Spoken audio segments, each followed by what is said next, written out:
কবি শক্তি চট্টোপাধ্যায় আমি দেখি কবিতায় বলেছেন, গাছগুলো তুলে আনো, বাগানে বসাও। আমার দরকার শুধু গাছ দেখা, গাছ দেখে যাও। গাছের সবুজটুকু শরীরে দরকার, আরোগ্যের জন্য ওই সবুজের ভীষণ দরকার। বহুদিন জঙ্গলে যাইনি, বহুদিন শহরেই আছি।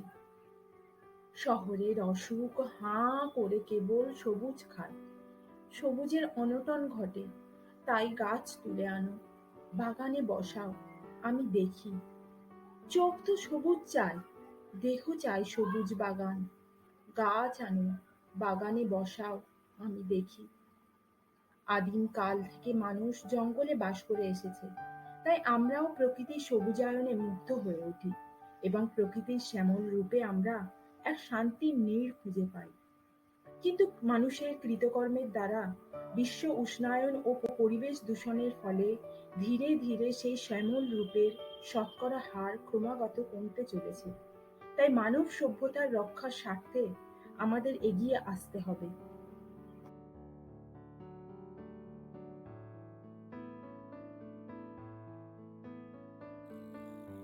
শহুরে পরিবেশে বিশুদ্ধ বাতাসে শ্বাস নেওয়ার সুযোগ অনেকটা কম।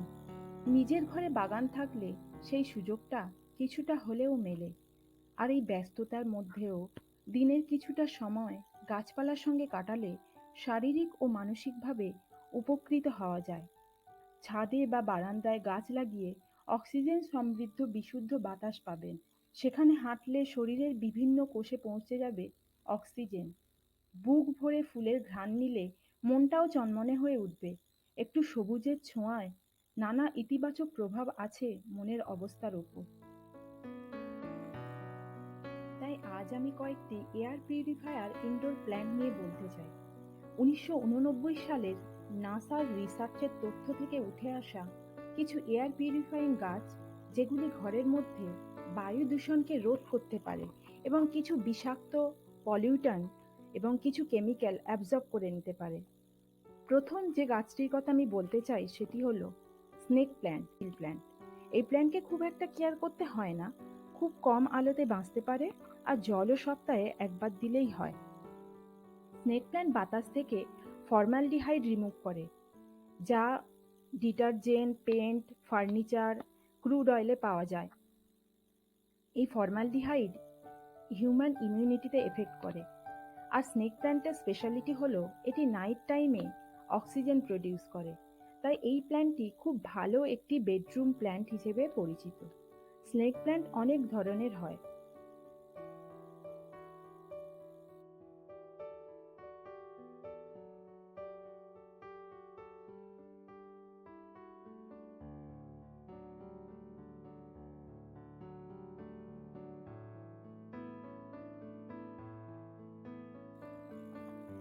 সেকেন্ড যে প্ল্যান্টটির কথা বলবো সেটি হলো মানি প্ল্যান্ট বা পথর।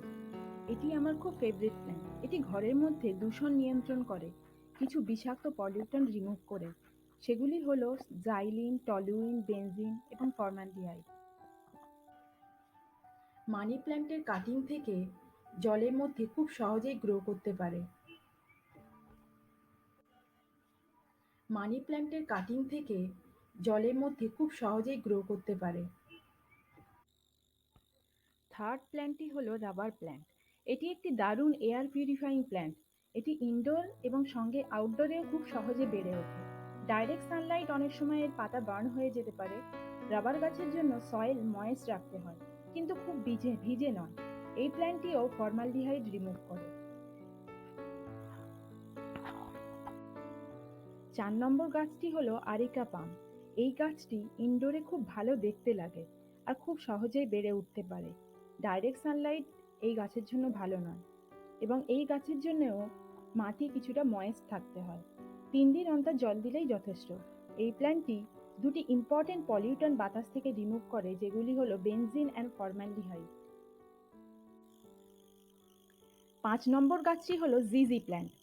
এই গাছটি একদমই কেয়ার দরকার হয় না এবং জলও দিতে হয় না। ১০-১২ দিনে একবার যথেষ্ট এবং ডাইরেক্ট সানলাইটও দরকার নেই। তবে ওভার ওয়াটারিং এই গাছের জন্য অত্যন্ত ক্ষতিকর। এই প্ল্যান্টটি টলুইন এবং জাইলিন রিমুভ করে বাতাস থেকে।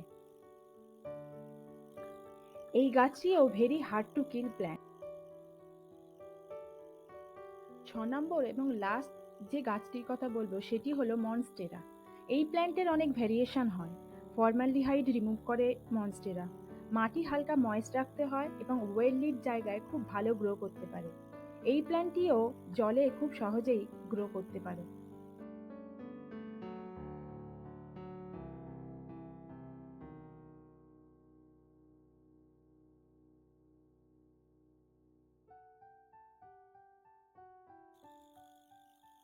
এছাড়াও আরো কিছু প্ল্যান্ট যেগুলো এয়ার পিউরিফাই করে সেগুলো হলো স্পাইডার প্ল্যান্ট,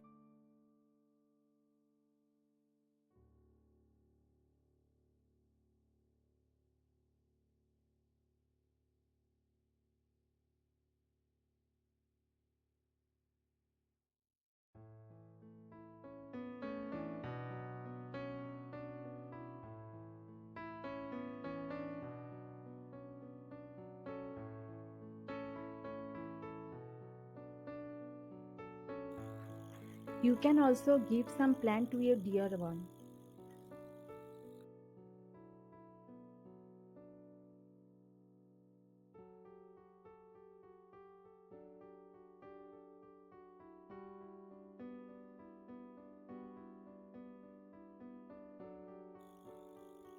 সব শেষে বলতে চাই, গাছ হলো মাদার নেচারের সবথেকে গুরুত্বপূর্ণ উপহার, যা ছাড়া আমরা আমাদের অস্তিত্বের কথা ভাবতেই পারি না। তাই আগামী দিনের জন্য একটি সুস্থ ও বসবাস উপযোগী দূষণমুক্ত পরিবেশ গড়ে তোলাই হোক সবার অঙ্গীকার। বৃক্ষরোপণকে সামাজিক আন্দোলনে পরিণত করতে হবে। মানব সভ্যতার রক্ষার স্বার্থে আমাদের এগিয়ে আসতে হবে। করে যাব সংগ্রাম। আমরা বনানী, আমরা যে গাছ, সঞ্চিত করি প্রাণ। আমাদের তাই মর্যাদা দিও, দিও সেই সম্মান। একটি জাতি হিসেবে বাঁচতে, একটি রাষ্ট্র হিসেবে সমৃদ্ধি পেতে, একটি মানুষ বাঁচতে গাছ থাকা অপরিহার্য।